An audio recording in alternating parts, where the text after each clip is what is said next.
ఆశీర్వదించాలని నేను నా మనసులో ప్రార్థించుకున్నాను. ఒక తపన, దేవుని పని కొరకైన ఆసక్తి వారిలో చూసి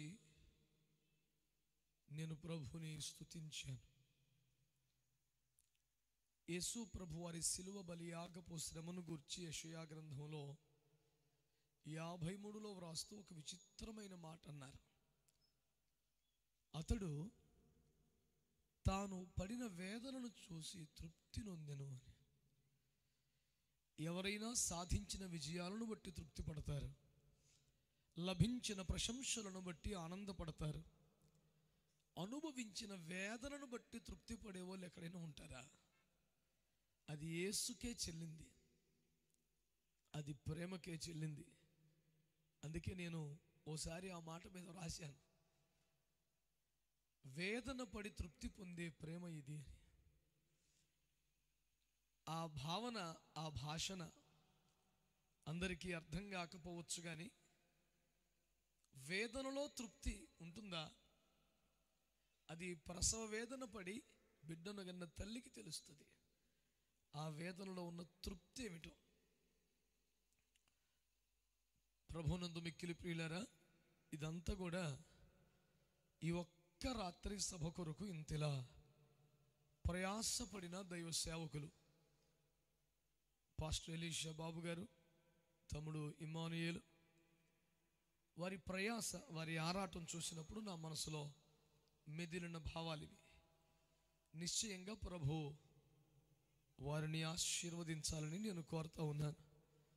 ఈ ప్రాంతంలో నేను ఎరిగిన సేవకులు చాలామంది ఉన్నారు, వారందరినీ బట్టి ప్రభువుని స్తుతిస్తున్నాను. కొత్త వారు కూడా చాలామంది ఉన్నారు, వారందరికీ ప్రభు పేరట వందనాలు తెలియచేస్తున్నాను. మా వరకు ఎంత పెద్ద సభ అయినా ముగించి ఆశీర్వాద ప్రార్థన చేసే సమయం ఇది. ఈ సమయమందు ప్రసంగం ప్రారంభం కావడం ఆశ్చర్యంగాను ఇబ్బందిగాను ఉంది, అయినా తప్పదు కదా. దేవుని మాటను ప్రకటించుట ఏ భాగ్యంగా బ్రతుకుతున్న జీవితాలు ఇవి. సమయమందు అసమయమందు ప్రయాసపడుటకు అలవాటైపోయిన దేహం ఇది. తుది శ్వాస వరకు అరుగుతూ కరుగుతూ అరుస్తూనే ఉండే స్వరం ఇది. అంచేత సభలో ఉన్నవారంతా ఏకీభవించే మనసుతో, స్తుతించే హృదయంతో నాతో కలిసి వాక్ప్రవాహంలో రావాలని అందరినీ ఆహ్వానిస్తూ ఉన్నారు. ఈనాటి ధ్యానం కొరకై పరిశుద్ధ గ్రంథాలు కలిగిన వారు అందరూ తీసి చూడండి, చదివేటప్పుడు చూడండి, చెప్పేటప్పుడు చూస్తూ వినండి. ఈనాటి ధ్యానం కొరకై మత్తయి సువార్త 25వ అధ్యాయం,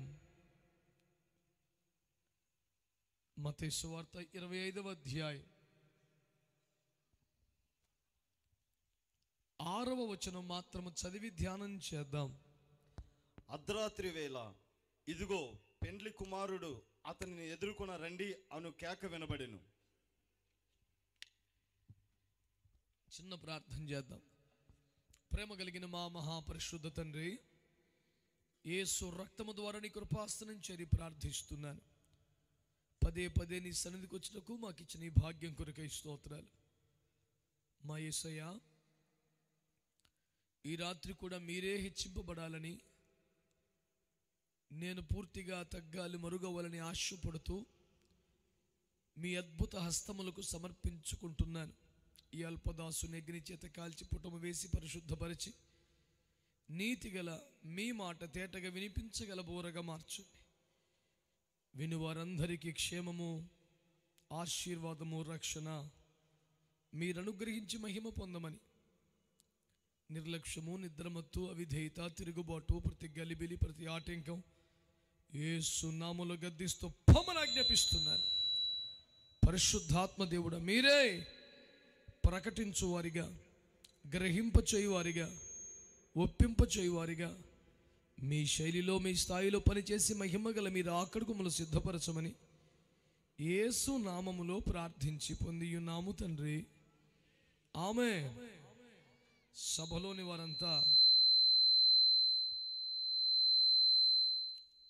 మరొక్కసారి ఆ శబ్దం మాత్రం వినబడకుండా చూడండి.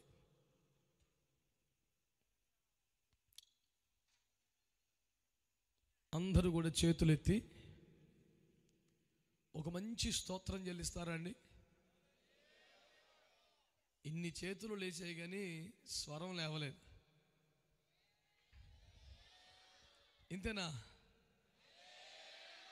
హల్లెలూయా. ప్రభువునందు మిక్కిలి ప్రియమైన దేవుని ప్రజలారా, నా వైపు చూస్తూ దేవుని వాక్యాన్ని వినండి, వింటూ ఏకీభవించండి, స్తుతిస్తూ ఉండండి, తిరిగి జవాబు చెప్పండి, మాట్లాడండి. అనవసరంగా అడ్డగోలుగా పిచ్చి పిచ్చిగా మధ్యలో దగలటం ఎంత దరిద్రంగా ఉంటుందో అవసరానికి మాట్లాడకపోయినా అలాగే ఉంటుంది. అంచేత ఏకీభవించడానికి, ప్రతిస్పందించడానికి ఇష్టపడండి. ఇష్టపడుతున్న వాళ్ళందరూ ఏదో ఒకటి అనండి. భక్తులు ఇంకా మధ్యాకాశం నుంచి కిందకి రాలేదు. రండి రండి రండి, అందరూ స్తోత్రం చెప్పండి ఒకసారి. వినీల ఆకాశంలో విహరిస్తున్న తారలారా భూమి మీదికి రండి, చేతులెత్తి ఒక స్తోత్రం చెప్పండి. ప్రభువునందు మిక్కిలి ప్రియమైన దేవుని ప్రజలారా, ఈ రాత్రి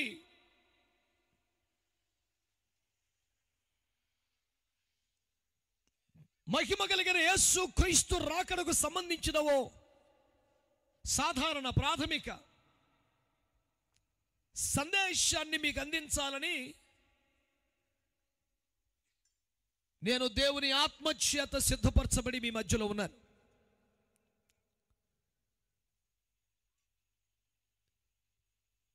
ఇదిగో నేను త్వరగా వచ్చుచున్నానని దేవుడు ప్రకటిస్తూ వచ్చాడు. 2000 సంవత్సరాలుగా ఈ భూమి మీద ప్రబలుతున్న దేవుని సంఘం వివాదము లేకుండా నినదిస్తున్న అతి గొప్ప సత్యము సువార్త అదే. యేసు తిరిగి వచ్చుచున్నాడు. అవును, సకల సువార్తలలో శుభవార్తలలో పెద్దది అదే.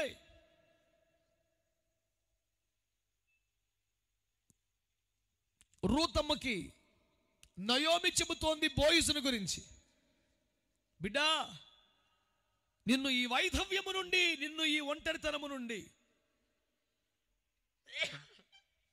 ఎండిన మోడు లాంటి ఈ స్థితిలో నుండి నిన్ను విడిపించగల సమీప బంధువుడు ఒకడు ఉన్నాడు. స్తోత్రం చెప్పండి గట్టిగా, ఆమేన్, హల్లెలూయా.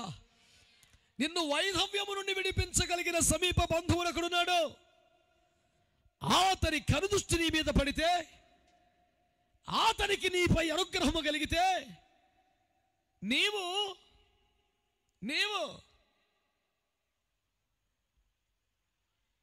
వైధవ్యములో నుంచి బయటపడటమే కాదు, పెండ్లి కుమార్తె అవుతావు, మహారాణి అవుతావు, అతి గొప్ప స్వాస్థ్యమునకు హక్కు సంపాదించగలుగుతావని నయోమి అనబడుతున్న ఆత్మీయ తల్లి శుభ నిరీక్షణతో బెత్లెహేములో అడుగుపెట్టుటకు మోయాబుని వదిలి వచ్చేసిన రూతమ్మతో మాట్లాడుతూ ఈ సువార్తను ప్రకటించింది. అవును,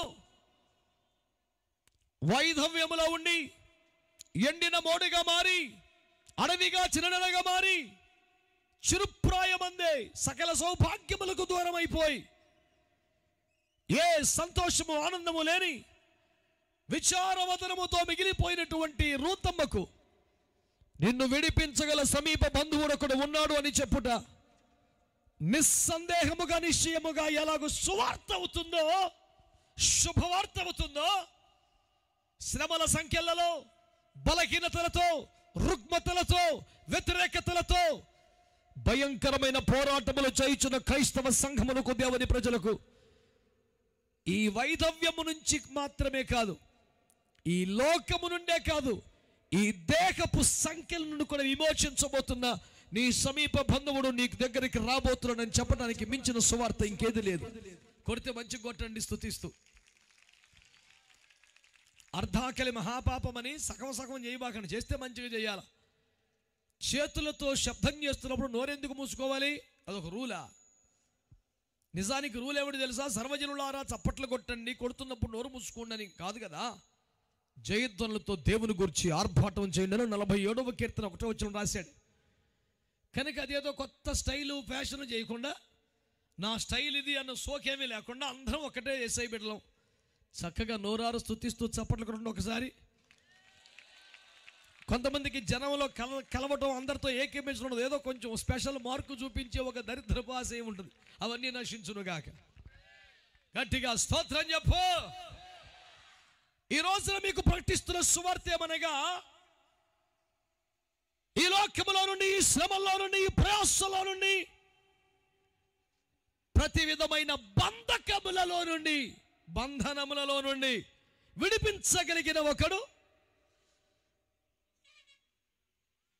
కేవలం నిన్ను విడిపించుటకే అతి సమీపముగా తిరిగి రాబోతూ ఉన్నాడు.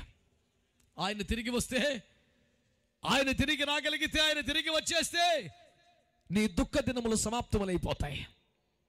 అర్ధరాత్రి మిట్ట మధ్యాహ్నముగా మారిపోతుంది. నీ శ్రమ దినములు ముగించబడతాయి. నీ దుఃఖము నాట్యముగా మారిపోతుంది. వైధవ్యము తొలగిపోతుంది. వార్ధక్యము తొలగిపోతుంది.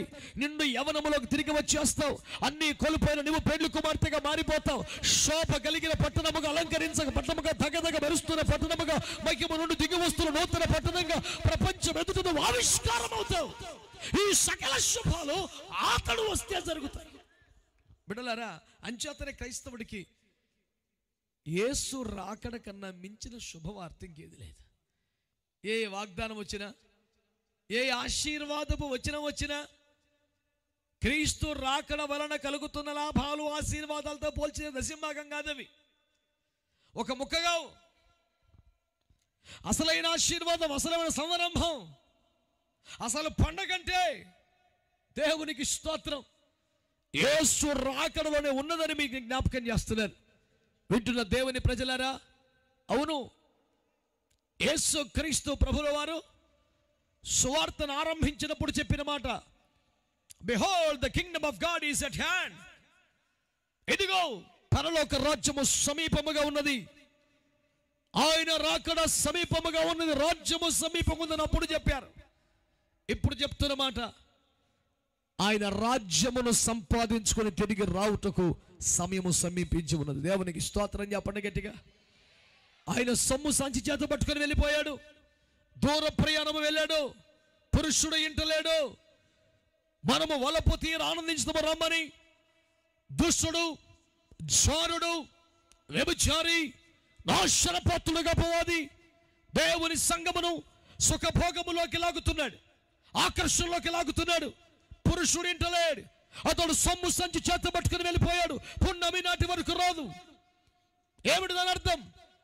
ఇది చీకటి కాలం, ఇది తడవులాడే కాలం, స్పష్టత లేని కాలం, అయోమయంగా ఉన్న కాలం, ప్రకాశమానమైన వెలుగు సంఘములో లేని కాలం. దేవుని ప్రజలు అల్లాడిపోతూ ఏది సత్యమో, ఎటువైపు వెళ్ళాలో అర్థం కాక తడవులాడు కొలుచున్న కాలం. ఆయన పున్నమి నాడు వస్తాడు.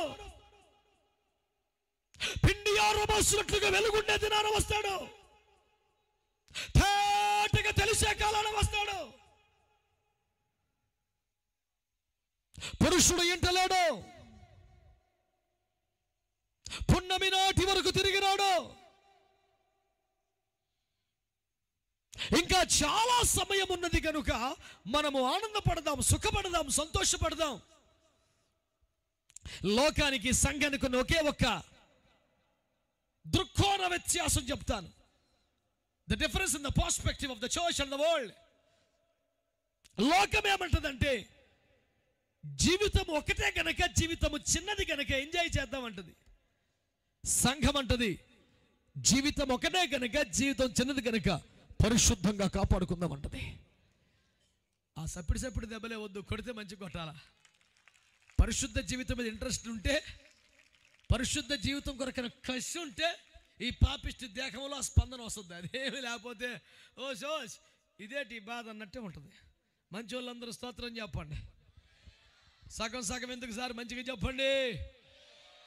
ఇదిగో దేవుని ప్రజలారా, పున్నమి నాటి వరకు తిరిగి రాడని చెబుతున్నాడు. మీరు మధ్యరాత్రి వేళ మధ్యరాత్రి వేళని చదివారు. ఈ రెండింటిలో ఏమిటయ్యా కరెక్టు? నీ అమాయకం తగలడ విషయం ఏమిటంటే, పున్నమి నాడైతే అర్ధరాత్రి రాదా పిచ్చిముఖమని? అది అమావాస్య రాత్రి అయినా పున్నమి నాడైనా అర్ధరాత్రి వస్తుంది కదా. అంటే కొంతమంది సందేహాలు, అసలు ప్రశ్నలే కావు, సోది, అసలు కంటెంట్ ఉండదు, పాయింట్ ఉండదు. దానికి ఇంత కిలోమీటర్ ప్రశ్న పెట్టి వాట్సాప్ల్లోను యూట్యూబ్లోను సభల్లో కాగితాలు రాసి తలకాయ తినేదానికి ప్రయత్నానికి వస్తారు, కానీ అసలు అందులో విషయం ఉండదు. నేను అంటున్నాను ప్రియులారా, అయితే మధ్యరాత్రి వేళ ఇదిగో పెండ్లి కుమారుడు ఆయనను ఎదుర్కొనరని ఒక కేక వినబడుతోంది. మీలో అనేకులు ఎరిగి ఉండవచ్చును, ఎరుగని వారి కోసం ఒక మనవి చేస్తున్నాను. యేసుక్రీస్తు రాకడకు సంబంధించిన విషయాలు పాత నిబంధనలు కానీ క్రొత్త నిబంధనలు కానీ ఎక్కడ రాసినా మధ్యరాత్రిను అర్ధరాత్రిలో రాస్తున్నారేమిటి విషయం? కొందరు అమాయక శిఖామణులు ఏమని ప్రసంగించారంటే, రాకడ పట్టపగలు రాదు, రాత్రే వచ్చుద్దని. మరి మా థియాలజీ చేసిన పెద్దలు ఏమంటారు నాకు తెలియదు. రాకడ ప్రస్తావన బైబిల్లో ఎక్కడ ఉన్నా మధ్యరాత్రినో అర్ధరాత్రినో ఉంది కదా. కాబట్టి పట్టపగలు రాకడ రాదు అంటే తాత్పర్యం ఏంటి? పగలు కొంచెం ఎదవేసాలు వేసిన, కొంచెం అటు ఇటుగా ఉన్నా, రాత్రులు కొంచెం కన్నీరు గార్చి ఏడ్చి ప్రార్థన చేసుకొని బుద్ధిగా పడుకుంటే గబుక్కును తట్టి వెళ్ళిపోతామని. పగలంతా పోరంబోకు బతికి రాత్రిలో 2 కన్నీరు చుక్కలు కాల్చి అన్ని నాశనం రాస్తాం తమీన శరణమ్మ, నువ్వు తప్ప వెరకు దిక్కలేదు మహాప్రభో, కాపాడువాడు, కనికరించువాడు, ఆదరించేవాడు, ఆశ్రయ దుర్గం నీవే అని దండం పెట్టేసుకొని పడుకుంటే బోరమోగితే తుర్రుమని వెళ్ళిపోయే అవకాశం ఉండదని మనవి చేస్తున్నాను. అలాంటి పిచ్చి భ్రమలు నశించునుగాక. అలాంటి వ్యవహారం ఏమి ఇక్కడ కుదరదు. చాలామంది ఎంత తెలివి లేకుండా, లాజిక్ లేకుండా మాట్లాడతారు. మధ్యరాత్రి వేళ, అర్ధరాత్రి వేళ, చల్లపూట ఇలా మాట్లాడారు రాకడ గురించి. కాబట్టి పట్టపగలు పెట్ట మధ్యాహ్నం రాదు. మన పనుల్లో మన పని ఒత్తిడిలో పడి కొంచెం ఏమని పట్టగా పగలున్నా పర్లేదు, కానీ రాత్రులు మాత్రం అప్రమత్తంగా ఏమైనా తెలివి ఉందా? పనిచేసేటప్పుడు అంట అప్రమత్తంగా ఉంటాడంట, నిద్రపోయినప్పుడు అప్రమత్తంగా ఉంటాడట. 2 చెవుల మధ్య గుజ్జున్న మాటలు కాదవి. పగలున్నంత వరకు ప్రమత్తంగా ఉంటాడట, రాత్రులు అప్రమత్తంగా ఉంటాడు. ఏమన్నా తెలివైన మాటలేనా?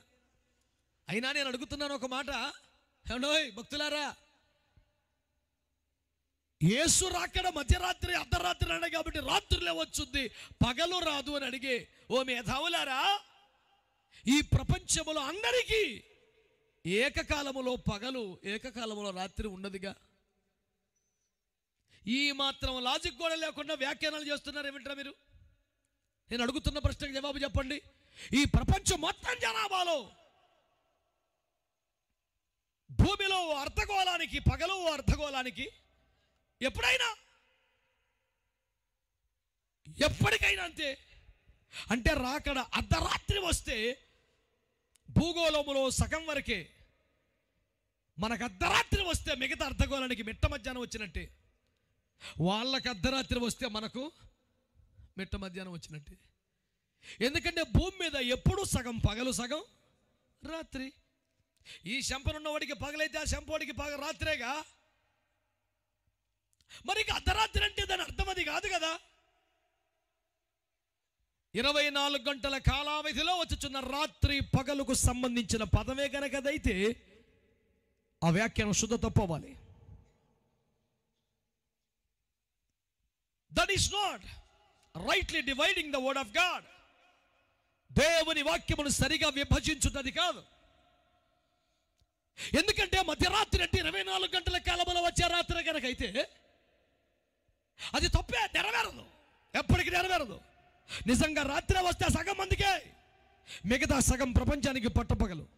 పోని అలా కాదులేండి, ఈ రాత్రి ఉన్న ప్రజానీకానికి ఈ రాత్రి వస్తుంది, వాళ్ళకి రేపు రాత్రి వచ్చుద్ది అని అనుకుందామా? అలా ఉంటుందా? యేసు చెప్పాడు లూకాసు వార్తలో, మెరుపు తూర్పున బుట్టి పడమరకు వచ్చినట్లు ఆ దినముండును. ఆమె నన్ను గట్టిగా. మెరుపు తూర్పును బుట్టి మాయమొగినట్లు కాదు, తూర్పును బుట్టి పడమరకు వచ్చినట్టు ఉంటుంది. ఈ చివరికి ఆ చివరికి ఒక్కసారి అయిపోతుంది అక్కడంతే. స్తోత్రం చెప్పండి గట్టిగా.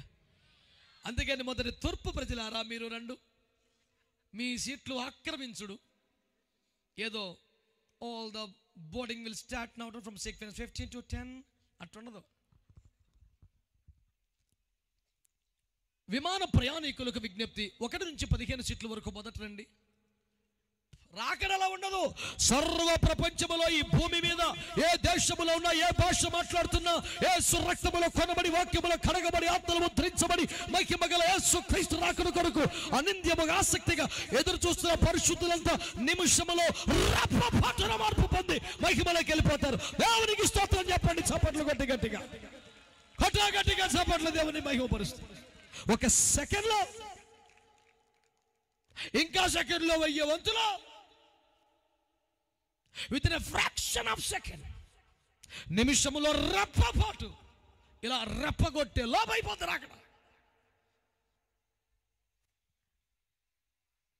దేవుని ప్రజలారా, అది పట్ట పగలు జరిగితే సగం ప్రపంచానికి రాత్రి జరిగినట్టు, అర్ధరాత్రి జరిగితే సగం ప్రపంచానికి పగలు జరిగినట్టు. కాబట్టి అర్ధరాత్రి అనే పాయింట్ నెరవేరదు. మరొక సున్న కానీ పొల్లు కానీ తప్పిపోవడానికి వీలేదన్నాడుగా. మరి అర్ధరాత్రి అనేది ఎలా నెరవేరుద్ది?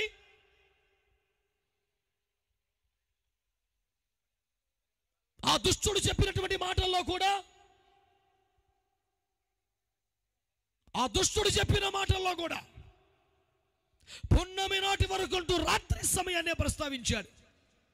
యోబు గ్రంథం 34:20లో కూడా మధ్యరాత్రి వేళనే మాట్లాడాడు. ఆదికాండం 3:9లో కూడా చల్లపూటనే మాట్లాడాడు. మత్తయి 25లో కూడా రాత్రి వేళనే మాట్లాడాడు. మత్తయి 24లో కూడా రాత్రి వేళ దొంగ ఎలాగో వచ్చునో అనే మాట్లాడాడు. మొదటి తెస్సలోనికీయుల 5లో కూడా రాత్రి వేళనే మాట్లాడాడు. బైబిల్ గ్రంథములో ఎక్కడ ఎక్కడ ఎక్కడ రాకడ ప్రస్తావన ఉన్నా అది రాత్రి రాత్రి రాత్రినే వచ్చింది. కాబట్టి చాలా మంది పగలు కాదు రాత్రి అన్నారు. నేను చెబుతున్న మనం వినండి, అది 24 గంటల కాల పరిధిలో వచ్చుచున్న రాత్రి కాదు. లేఖన భాషలో రాత్రి అంటే వేరు, లేఖనాల పరిభాషలో వచ్చే రాత్రి వేరు.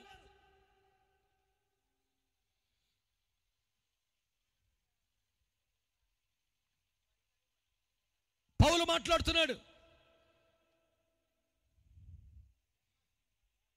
రాత్రి చాలా గడిచి పగలు సమీపముగా ఉన్న రోమాపత్రిక 13:11లో మాట్లాడాడు. గడుచుచున్న రాత్రి ఏమిటో వచ్చుచున్న పగలేమిటో నీకు అర్థమైతే కదా ఈ ముచ్చట తెలుస్తుంది. గడిచిపోతున్న పగలేమి, ఇది నీకు అర్థం అవ్వాలి. రాత్రి చాలా గడిచి పగలు సమీపంగా ఉంది. అందుకనే అంధకార క్రియలు విసర్జించి చేద సంభమన యుద్ధోపకరణములు ధరించుకొని పగటి యందు నడుచుకున్నట్లుగా మర్యాదగా నడుచుకోండి. ఈ రోజున ప్రజలారా, మీరు శ్రద్ధగా ఆలకించవలసిన దైవోపదేశమేమనగా, రాకడ ప్రస్తావన బైబిల్ గ్రంథములో ఎక్కడ చేసినా చల్లపూటనో రాత్రిపూటనో మధ్యరాత్రనో అర్ధరాత్రనో ఇలాంటి పదాలే వాడబడ్డాయి. అయినా 24 గంటల కాలములో వచ్చే రాత్రి కాదని తేలిపోయింది. మరి ఏమై ఉండొచ్చును? ఒక రీజనబుల్ సొల్యూషన్ చెప్తాను మీకు, సమంజసమైన పరిష్కారం. అందరూ నా మాటలు వింటున్న మరొకసారి హల్లెలూయా చెప్తారండి? మీరందరూ వింటున్నారని నాకు అర్థం అవడానికి మరోసారి చెప్పండి గట్టిగా. ప్రియులారా, ఒక మాట ఆలకించండి, ఆలోచించండి. చల్లపూట, రాత్రి వేళ, అర్ధరాత్రి, మధ్యరాత్రి, పున్నమి నాడు, ఇలాంటి పదాలన్నీ ఏమి తెలియజేయుచున్నాయనగా సూర్యుడు లేని కాలమును తెలియచేస్తున్నాయి, సూర్యుడు ఉండని కాలమును తెలియజేస్తున్నాయి. వేడి లేని కాలమును తెలియజేస్తున్నాయి. హాయిగా ఉందనుకునే కాలమును తెలియజేస్తున్నాయి. ఎండపూట ప్రచండ భానుడు చెలరేగుతున్న వేళ భగభగలాడుతున్నటువంటి నిట్ట మధ్యాహ్నాన హాయిగా ఆ వీధిలో విహరించడానికి ఎవడైనా వస్తాడా? ఏదో ఒక నీడకు, ఏదో ఒక చోటుకి వెళతారు కదా ప్రజలు. ఎప్పుడైతే ఆ సూర్య ప్రతాపం తగ్గుతుందో, చల్లపూట వస్తుందో, రాత్రి వేళ వస్తుందో, ఏదో ఒక నీడను చేరిన వాళ్ళందరూ అమ్మయ్య ఈ బాధ తగ్గిందిరా అని మెల్లిగా బయటకు వస్తారే. అదిగో అదే. నా మాట బాగా వింటున్నారు కదా? చల్లపుట్టని చెప్పినా, అర్ధరాత్రి చెప్పినా, మధ్యరాత్రి చెప్పినా 24 గంటల కాలములో వచ్చే రాత్రి కాదని, లేఖనాల పరిభాషలో, ప్రవచనాల సరళిలో ఇక్కడ చెప్పబడుతున్న రాత్రి కాలం అనే ఘడియ వేరని, అదేమనగా సులువుగా గుర్తు పెట్టుకోదగిన ఒక ఉపమాన భాషలో సూర్యుడు ఉన్న కాలం అనగా ఎండ, వేడిమి, బాధ, శ్రమ, ఇబ్బంది ఉన్న కాలమని, ఏదో ఒక నీడను ఆశ్రయించాలని ఆరోగ్యవంతులు కూడా కోరుకునే కాలమని, వీధులు నిర్మానుష్యంగా మాలే కాలమని, అందరూ ఏదో ఒక నీడకెళ్ళే కాలమని, ఆ ఎండ, ఆ శ్రమ, ఆ బాధ తగ్గిపోయాక వచ్చే ఒక ప్రశాంత కాలమే, ఒక నెమ్మది కాలమే, ఓ హాయి గొలిపే కాలమే, ఓ చల్లపూట, ఆ రాత్రి వేళ రాకడ కాలమని దేవుని వాక్యాన్ని బట్టి మీకు నేను జ్ఞాపకం చేస్తున్నాను. వినడానికి హాయిగా ఉన్నా చాలా మంది లేఖన విద్యార్థులకు, జిజ్ఞాసువులకు ఇది మీ అందమైన ఊహాగానమేనా? లేఖనాల ఆధారం ఏమన్నా ఉందా? నేను చెబుతున్నాను, నా వరకు నా సాక్ష్యం, లేఖనమే నా ఊపిరి. లేఖనాల ఆధారం లేకపోతే ఆడు చచ్చినట్టే. నేను బతికి ఉన్నానంటే అదే ఆధారం, ఇంకొక పాయింటే లేదు. అందరూ పరిశుద్ధ గ్రంథాలు తెరిచి చూడండి. పౌలు తెస్సలోనికెలు రాసిన మొదటి పత్రిక 5వ అధ్యాయం 18వ అధ్యాయం ఉందా? బైబిల్లో 18వ అధ్యాయం ఉండదు, 5 అధ్యాయాలు ఉంటాయి. పౌలు కొరింథీయులకు రాసినటువంటి తెస్సలోనికెల పత్రిక మొదటి పత్రిక 5వ అధ్యాయం. అబ్బాయి ఇదేంటిది తగ్గుతుంది. 5వ అధ్యాయం ప్రారంభము నుండి చదివి పెట్టినా. సహోదరులారా, ఆ కాలమును గూర్చియు ఆ సమయములను గూర్చియు మీకు వ్రాయనక్కరలేదు. రాత్రి వేళ దొంగ ఎలాగూ వచ్చునో అలాగే ప్రభు దినము వచ్చునని మీకు బాగుగా తెలియను. మళ్ళీ ఆ మాట అంటాడు. ఏమిటయ్యా? చదువు. లోకులు నెమ్మదిగా ఉన్నది, భయమేమీ లేదని చెప్పుకొనుచుండగా గర్భిణీ స్త్రీ ప్రసవ వేదన వచ్చినట్లు వారికి అకస్మాత్తుగా నాశనము తటస్థించును. దేవునికి స్తోత్రం. నిన్ను బాధ పెట్టిన వదిలే ఈ పూటకి స్తోత్రం చెప్పు గట్టిగా. చేతులెత్తి మంచిగా చెప్పండి. దాచుకున్న చేతులు, ఇంకా చేతిలో కానుకుందని చేతులు ఎత్తలు చాలా మంది వేసేయండి రా. స్తోత్రం చెప్పండి గట్టిగా. ఖాళీ చేతులెత్తి అల్లాడిస్తూ హల్లెలూయా. భక్తులారా, అల్లాడించు అర్పణ దేవునికి ఇవ్వండి, చేతులు ఆడిస్తూ గట్టిగా స్తోత్రం. మీ సౌండ్ పెంచాలి బతుకులారా. చెప్పో గట్టిగా హల్లెలూయా. ఏమన్నా బాబాయ్, ఏమని చదివావు నువ్వు? లోకులట ఏమంటున్నారు? తమ్ముడా చదువునా? నెమ్మదిగా ఉన్నది. అంత నెమ్మదిగా చదవాలా? ఎలుగెత్తి చదువు నాన్న. నెమ్మదిగా ఉన్నది, అది భయమేమీ లేదని. నెమ్మదిగా ఉన్నది, భయమేమీ లేదని చెప్పుకొనుచుండగా ఎవరాళ్ళు? లోకులు. అది అది అది నాకు కావలసిన పాయింట్. ఎవరాళ్ళు? సంఘం కాదు. It is not the statement by the church but the world. It is a statement, it is the feeling, it is the response of the world in such a days. ఆ దినములలో లోకము అనగా సంఘము కానిది, లోకములో నుండి బయటకు వచ్చినది సంఘం, సంఘములోనికి రానిది లోకం. స్తోత్రం చెప్పండి హల్లెలూయా. ఇప్పుడు పాయింట్ మీరు ఏమంటున్నాడు? లోకులు, ఆ దినమున చదువునాను, లోకులు నెమ్మదిగా ఉన్నది, భయమేమీ లేదని చెప్పుకొనుచుండగా గర్భిణీ స్త్రీకి ప్రసవ వేదన వచ్చినట్లు అకస్మాత్తుగా వారికి చేతులెత్తి స్తోత్రం చెప్పుకో. వారికి అనండి. మన వాళ్ళ గురించి మనకెందుకు?